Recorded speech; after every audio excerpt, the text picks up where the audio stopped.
हरिः ओम् नमः सर्वेभ्यः। अद्य श्रीमद्भगवद्गीतायाः प्रथमभागस्य पञ्चविंशतितमं दिनम्।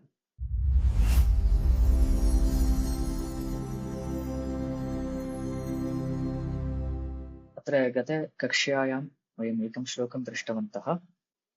य एनं वेत्ति हन्तारं यश्चैनं मन्यते हतम् उभौ तौ नाभिजानीतौ नायं हन्ति न हन्यते। अत्र वस्तुतः तत्र सारः अयम् आत्मा अकर्ता अभोक्ता इति वयं दृष्टवन्तः।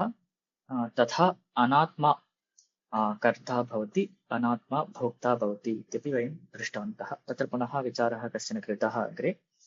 अस्तु, इदानीं तत्र पुनः यदि आत्मा कर्ता नास्ति, भोक्ता नास्ति, तर्हि अनात्मा यदस्ति शरीरमपि कर्ता, शरीरमपि पृथक्तया कर्म वा कर्मफलस्य भोगं वा न अनुभवति। तर्हि तत्र कः कर्ता कः भोक्ता भवति इति पृच्छामः चेत् तत्र वस्तुतः तत्र जीवात्मतत्त्वं तत्र भवति इति दृष्टवन्तः। अत्र जीवात्मा इति यद् अत्र उच्यते तत्तु अत्र ब्रह्मणः प्रतिबिम्बत्वेन तत् स्वीक्रियते। इत्युक्ते पूर्णचैतन्यं तु ब्रह्म इति उच्यते। पुनः तस्य प्रतिबिम्बम् एव अथवा प्रतिबिम्बचैतन्यम् अथवा अवच्छिन्नचैतन्यं यदस्ति तदेव जीवात्मना नाम्ना ज्ञायते। परन्तु तद् यद् अवच्छिन्नचैतन्यमस्ति, तद् यद् प्रतिबिम्बचैतन्यमस्ति, तस्य एव तत्र कर्तृत्वं वा भोक्तृत्वं वा भवति। तन्नाम जीवात्मनः एव कर्तृत्वं भोक्तृत्वं भवति इति तत्र अन्ते दृष्टम् अस्माभिः। इदानीम् अग्रे वयम् अग्रिमं श्लोकमपि वयं पठामः। पुनः तत्र जीवात्मा इति वदामः चेत् तत्र द्वैतसिद्धान्तः एव श्रूयते। परन्तु तत्तु अग्रिम अध्यायेषु 5-6 अध्यायपर्यन्तं जीवात्मबुद्धेः आवश्यकता अवश्यं भवति एव। तेन आधारेण एव तत्र तत्त्वज्ञानं प्राप्तुं शक्नुमः। ततः परं ब्रह्मात्मबुद्धिः आवश्यकी इति अस्माभिः दृष्टम्।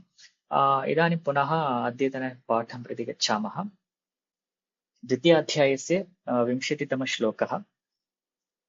न जायते म्रियते वा कदाचित् नायं भूत्वा भविता वा न भूयः अजो नित्यः शाश्वतोऽयं पुराणः न हन्यते हन्यमाने शरीरे।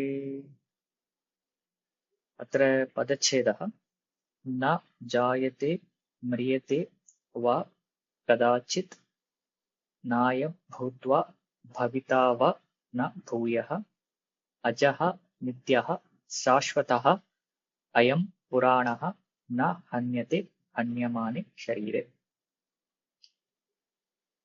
अत्र पुनः कदाचित् नायम् इत्यत्र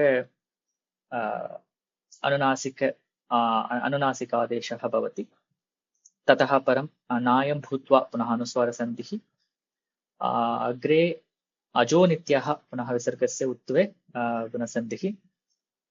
नित्यः शाश्वतोऽयं तत्रापि सैव स्थितिः। विसर्गस्य उत्वे पुनःसन्धिः। अयं पुराणः अनुस्वारसन्धिः। पुराणो न इत्यत्र विसर्गस्य उत्वं न हन्यते हन्यमाने शरीरे। अत्र पदपरिचयं पश्यामः चेत् जायते उद्भवति इत्यस्मिन् अर्थे, जननं भवति इत्यस्मिन् अर्थे जायते, म्रियते मरणं भवति इत्यस्मिन् अर्थे म्रियते। कदाचित् न अयं न अयं भूत्वा भूधातोः त्वा प्रत्यान्तं रूपं भविता एतद् लकाररूपं भवति। वस्तुतः भविता इति तृच् प्रत्ययः नास्ति, अत्र कृदन्तरूपं नास्ति, एतत् लुट् लकाररूपं भवति। अस्तु, अग्रे वा न भूयः। भूयः इत्यस्य अर्थः अत्र पुनः इति अर्थः शक्यते। भूयः इत्यस्य यद्यपि बहवः अर्थाः भवन्ति, यथा अधिकम् अथवा पुनः पुनः इत्येवम् अर्थाः भवन्ति। अत्र पुनः इत्यस्मिन् अर्थे स्वीक्रियते। अजः इत्ययं तु पुनः न जायते इति अजः इति उच्यते। तत्र मेषार्थे नास्ति। अजः इति एतत् जननं नास्ति इत्यस्मिन् अर्थे अजः। पुनः नित्यः, शाश्वतः, अनन्तरम् अयं पुराणः न हन्यते हन्यमाने शरीरे। अस्तु, अत्र पुनः हन्यते हनुधातोः कर्मणि लट्, अनन्तरं हन्यमाने इत्येतत् पुनः हनुधातोः शानच् प्रत्यये कृते हन्यमाने पुनः सप्तमी रूपम्। अस्तु, अग्रे अन्वयं पश्यामश्चेत्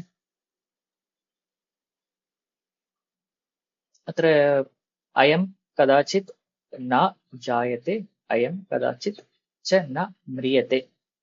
अत्र एकं ज्ञातव्यम्, अत्र न जायते म्रियते वा कदाचित् इत्यत्र बहुत्र वा इत्यस्य छार्थत्वं स्वीक्रियते। तन्नाम छार्थे वा शब्दः इति उच्यते। इत्युक्ते वा इत्यस्य अर्थः अत्र विकल्पेन इति अर्थः नास्ति, अत्र छार्थे वा शब्दः इति स्वीक्रियते। अतः एव अन्वये मया तथा कृतम्। अयं कदाचित् न जायते, अयं कदाचित् च न म्रियते इति छा शब्द छार्थे एव अत्र स्वीक्रियते। अत्र अयं कदाचित् न जायते, this does not burn, or it doesn't burn anytime or sometime. अयं कदाचित् न म्रियते, कदापि और कदाचित् न मरणं प्राप्नोति। सरलः एव अर्थः। पुनः अत्र नायं भूत्वा भविता वा न भूयः इत्यत्र पुनः द्विधा तत्र अन्वयः करणीयः भवति। एकत्र तु अयं भूत्वा भूयः न भविता वा न इति सरलः अन्वयः। अत्र अयं भूत्वा, अयं पूर्वम् आसीत् इति भूत्वा इति अर्थः। पुनः न भविता वा न, पुनः अयं न भविष्यति, अतः भविता इत्यस्य भविष्यति इति अर्थं स्वीकर्तुं शक्नुमः। अतः अयं पूर्वम् आसीत्, पुनः अग्रे न भविष्यति इति न। अत्र पूर्वं यथा 12 श्लोके अस्माभिः दृष्टं तद्वत् एव अत्रापि अन्वयः स्वीकरणीयः। अयं भूत्वा पुनः अग्रे न भविष्यति इति न, तथा एकः अन्वयः। अपरः अन्वयः अत्र अयम् अभूत्वा भूयः भविता वा न इत्यपि अन्वयः भवति। कथम्? अयं पूर्वं न आसीत्, पुनः अग्रे भविष्यति इत्यपि न, तथा अर्थः भवति। अत्र कथं किमर्थम् एवं क्रियते इति पृच्छामश्चेत् तत्र पुनः अत्र वा शब्दत्वात् तत्र द्विधा तत्र अन्वयः करणीयः इति ज्ञेयम्। परन्तु वस्तुतः बहुषु पुस्तकेषु एकः एव अन्वयः भवति, परन्तु द्विधा अन्वयः अपि शक्यते। अयं भूत्वा न भविष्यति इति न, अयम् अभूत्वा पुनः भविष्यति इति वा न, तथा अर्थः करणीयः। तन्नाम कः? पूर्वम् आसीत्, अग्रे न भविष्यति इति न इति चेत् पूर्वमपि न आसीत् इति प्रायशः अर्थः भवति। तथैव अयम् अभूत्वा पुनः अग्रे भविष्यति इति वा न, इत्युक्ते अग्रे न भविष्यति अथवा पूर्वं न आसीत् इत्यपि अर्थः भवति। अतः अत्र किम् उच्यते? सारः कः? पुनः स एव विषयः, अयं न म्रियते, अयं न जायते इत्येव तत्र सारः उच्यते। So it doesn't take birth, it doesn't die. So तथा एव अर्थः भवति। पुनः अग्रे अयम् अजः नित्यः शाश्वतः पुराणः शरीरे हन्यमाने अपि न हन्यते। अयम्, अत्र अयम् इत्यनेन किम् इति ज्ञायते इति मन्ये। अत्र अयम् इत्यनेन आत्मा इति ज्ञायते। स आत्मा अजः नित्यः शाश्वतः पुराणः, एतानि सर्वाणि अपि तत्र विशेषणपदानि भवन्ति। शरीरे हन्यमाने, शरीरे इत्युक्ते शरीरे हन्यमाने अत्र सप्तमी। यद्यपि शरीरस्य नाशः भवति तथापि न हन्यते, अत्र आत्मा न नश्यति इति तात्पर्यम्। परन्तु अत्र तात्पर्यं न, अत्र सरलः अर्थः। ततः किम् उच्यते? यद्यपि अत्र नित्यः इत्येतत् अस्माभिः दृष्टं पूर्वस्मिन्नेव स्थाने तत्र त्रिषु कालेषु अस्ति इति कारणेन नित्यः अथवा नाशरहितः इत्यनेन तत्र नित्यः इति उच्यते। तथा पूर्वम् अस्माभिः दृष्टम्। अस्तु, अत्र तात्पर्यमिति पश्यामश्चेत् आत्मा षड्भावविकाररहितः इति अत्र उच्यते। आत्मा षड्भावविकाररहितः, अनात्मा षड्भावविकारसहितः इति अत्र तात्पर्यम्। अत्र षड्भावविकाराः भवन्ति इति वयं जानीमः। इत्युक्ते यत्किमपि वस्तु भवतु अत्र अस्मिन् लोके तस्य वस्तुनः षड्भावविकारः इत्युक्ते षड्विकाराः भवन्ति इति अस्माभिः ज्ञातव्यम्। सो तादृशविकाराः आत्मनः न भवन्ति, तथा तादृशविकाराः अनात्मनः एव भवन्ति इति अत्र तात्पर्यम्। अतः आत्मा षड्भावविकाररहितः, अनात्मा षड्भावविकारसहितः इति तत्र तात्पर्यम्। अत्र कथम् अत्र षड्भावविकाररहितः इति अत्र उच्यते इति अत्र एकवारं पश्यामः। प्रथमं षड् भावविकाराः के सन्ति इति प्रथमं जानीमः।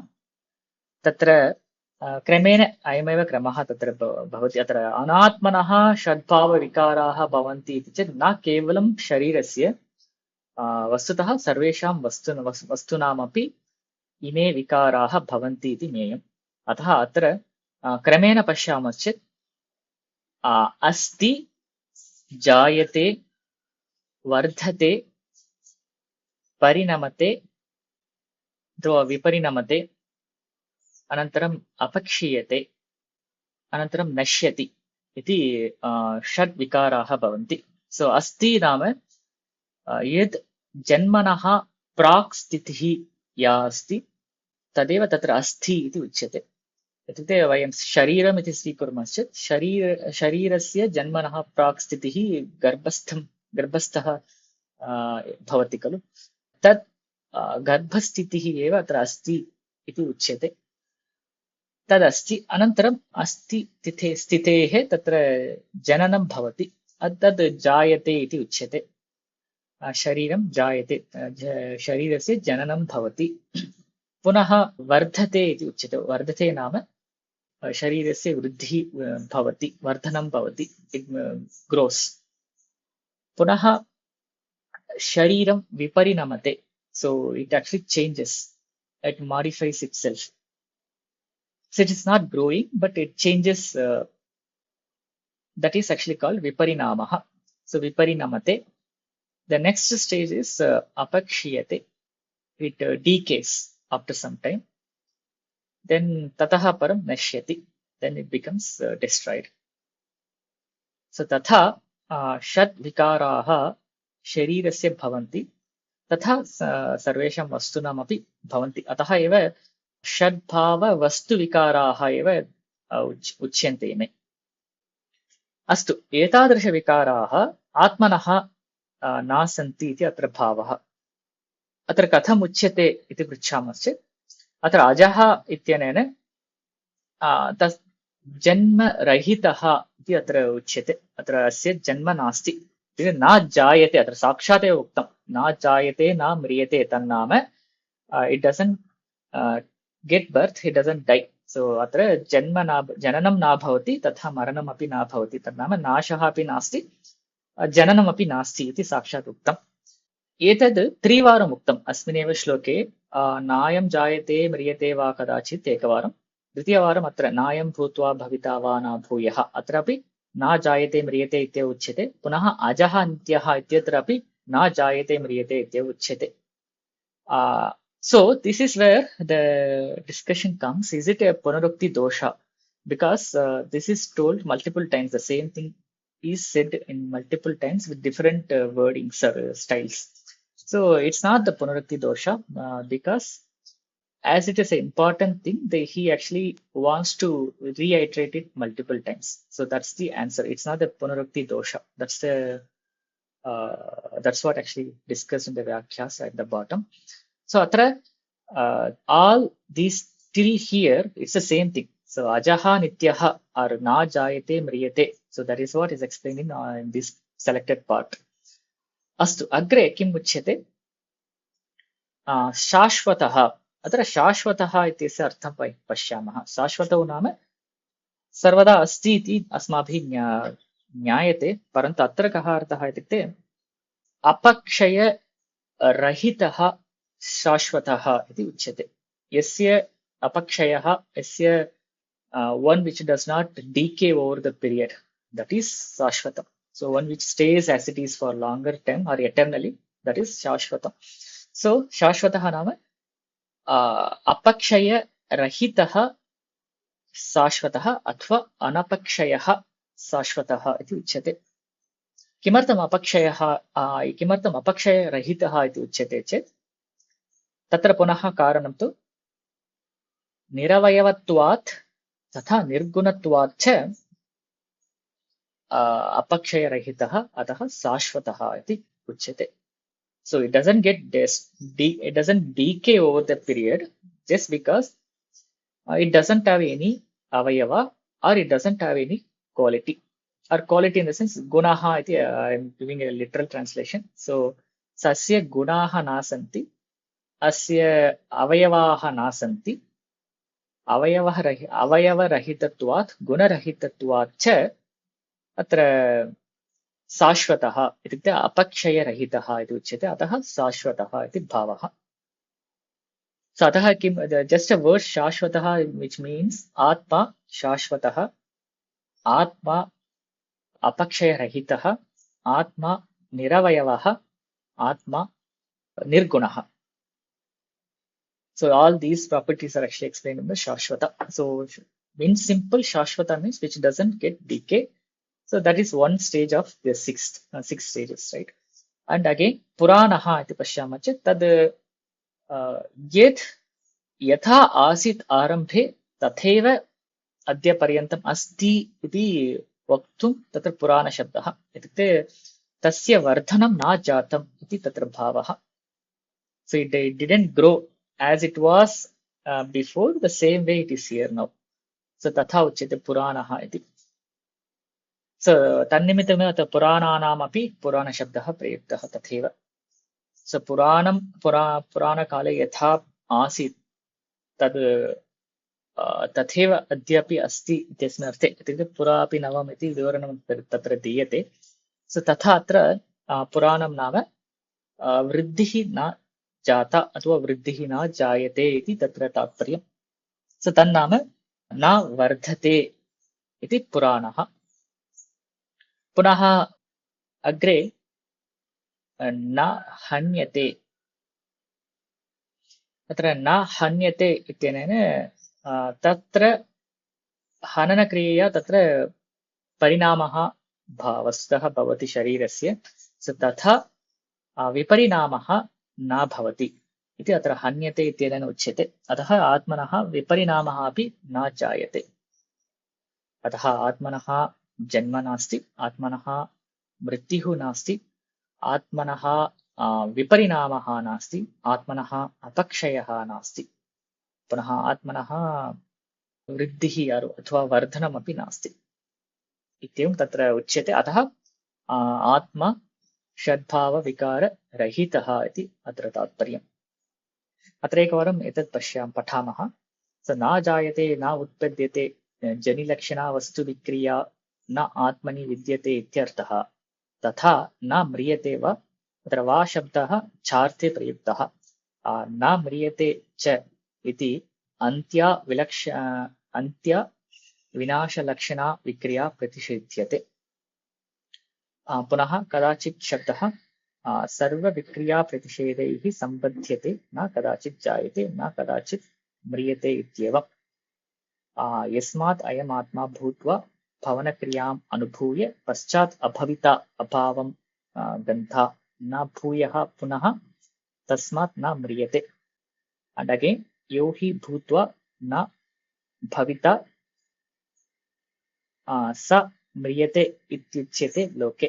So one who was there and again it doesn't exist later, So sa mriyate iti uchyate loke. So he is considered as dead. So va shabdat na वा शब्दात् ना शब्दात् च अयमात्मा अभूत्वा वा भविता देहवत् न भूयः. So again, because of va and na shabda, we have to interpret in the other way also, like abhutva bhavita dehavat na bhuyah. So I'm going a little faster. You can take some time and you can read. And tasma na jayate yohi abhutva bhavita sa jayate iti uchyate. Yaha abhutva agre bhavishyati sa jayate iti uchyate loke. न एवम् आत्मा. सो तथा आत्मनः स्थितिः नास्ति. अतः न जायते. अतः आत्मा न जायते. यस्मादेवं तस्मात् अजः. यस्मात् न म्रियते तस्मात् नित्यः. सो आत्मा न जायते अतः अजः. आत्मा न म्रियते अतः नित्यः. यद्यपि आद्यन्तयोर्विक्रिययोः प्रतिषेधे सर्वाः विक्रियाः प्रतिषिद्धाः भवन्ति, तथापि मध्यभाविनीनां विक्रियाणां स्वशब्दैरेव प्रतिषेधः कर्तव्यः. अनुक्तानामपि यौवनादि समस्तविक्रियाणां प्रतिषेधो यथा स्यात् इत्याह शाश्वत इत्यादिना. So the moment you say the beginning and end is not there, then all the middle things, whatever we get, like vardhate, vardhate, parinamate, apakshiyate, all these stages they also get cancelled for Atma. But why it is against it? So here, यद्यपि आद्यन्तयोर् विक्रिययोः प्रतिषेधे सर्वाः विक्रियाः प्रतिषिद्धाः भवन्ति. By cancelling the starting and ending, all the vikriyas gets cancelled. तथापि मध्यभावनीनां विक्रियाणां स्वशब्दैरेव प्रतिषेधः कर्तव्यः. So, but still, just to emphasize that even the middle stages are also not that. He is explaining, he is including all the words like shashvata and others. So shashvata iti apakshaya lakshana vikriya pratishityate. So atra apakshayah nasti iti shashvatah. Kimartham atra shashvat bhavah shashvatah iti vivaranam punah na apakshiyate swarupena niravayavatvat. तदेव अवयवः नास्ति. यदि अवयवः भवति तर्हि अवयवनाशे स्वरूपस्य अपि नाशः भवति. परन्तु अत्र अयं निरवयवः अस्ति इति कारणेन तत्र अपक्षयः न भवति. अतः न अपक्षीयते स्वरूपेण निरवयवत्वात्. नापि गुणक्षयेन अपक्षयः निर्गुणत्वात्. पुनः तत्र गुणस्य अपि क्षयः न भवति. किमर्थम्? अयं निर्गुणः वर्तते. अतः निर्गुणत्वाच्च निरवयवत्वाच्च शाश्वतः इति तत्र तात्पर्यम्. पुनः अपक्षय विपरीतानि वृद्धिलक्षणा विक्रिया प्रतिषिध्यते पुराण इत्यनेन. पुराण इति शब्देन तत्र पुराण इत्यत्र वृद्धिलक्षणा विक्रियाया अस्ति, सा विक्रिया प्रतिषिध्यते. किमर्थम्? तत्र पुराण नाम वृद्धिरहितम् इति तात्पर्यं तत्र. पुनः यो हि अवयवागमेन उपचीयते स वर्धते अभिनव इति उच्यते. अत्र वृद्धिशब्दस्य अर्थः अत्र उच्यते. पुनः अयं तु आत्मा निरवयवत्वात् पुरापि नव एव इति पुराणः न वर्धते इति अर्थः. तथा न हन्यते. हन्तिः अत्र विपरिणामार्थे द्रष्टव्यः. अपनुरुक्तायै न विपरिणम्यते इत्यर्थः. अत्र हन्ति इत्यनेन न विपरिणम्यते इति अर्थः स्वीकरणीयः. पुनः हन्यमाने विपरिणम्यमाने अपि शरीरे. अस्मिन् मन्त्रे षट् भावविकाराः लौकिकवस्तुविक्रियाः आत्मनि प्रतिषिध्यन्ति. So all 6 stages of any object in the loka, they all get cancelled for Atma. So asmin mantre, Satra, he actually says this as a mantra. Now, only this particular shloka and the previous shloka, he calls it as a mantra because the part of that is from Upanishad. And अस्मिन् मन्त्रे षड्भाव विकाराः लौकिक वस्तु विक्रियाः आत्मनि प्रतिषिध्यन्ते. सर्वप्रकार विक्रियारहितः आत्मा इति वाक्यार्थः. This is the final तात्पर्यम् of this shloka. And यस्मादेवं तस्माद् उभौ तौ न विजानीतः इति पूर्वेण मन्त्रेण अस्य सम्बन्धः. य येनं वेत्ति हन्तारम् इत्यनेन मन्त्रेण हननक्रियायाः कर्ता कर्म च न भवति इति प्रतिज्ञाय न जायते इत्यनेन अविक्रियत्वं हेतुं मुक्त्वा प्रतिज्ञार्थम् उपसंहरति. अस्तु. So we'll see this in the later. So basically the तात्पर्यम् अत्र तु सर्वप्रकार विक्रियारहितः आत्मा. अनात्मनः विवरणं कथं भवति? सर्वप्रकारविक्रियासहितः अनात्मा इति तात्पर्यम्। अस्तु, अत्र प्रश्नः अस्ति वा? ततः पूर्वम् अत्र इमौ द्वौ श्लोकौ तत्र मन्त्रत्वेन स्वीक्रियते, यतः अत्र कठोपनिषदि तत्र अजो नित्य शाश्वतोऽयं पुराणः न हन्यते हन्यमाने शरीरे, तथा पूर्वतनश्लोके उभौ तौ न विजानीतो नायं हन्ति न हन्यते। अत्र द्वितीयभागः यः अस्ति सः भागः समानः एव, तुल्यः एव वर्तते। उपनिषदि, अत्र कठोपनिषदि यद्वाक्यं प्रयुक्तं तदेव वाक्यम् अत्रापि प्रयुक्तम् इति कारणेन तत्र मन्त्रत्वेन इमौ द्वौ श्लोकौ स्वीक्रियते। Yeah, that is all for today. Thank you all for watching this video online. If you have any questions or feedback, you can post them in the comment section below. If you like this video, please like and share this video with others. धन्यवादः. वयं पुनः मिलिष्यामः.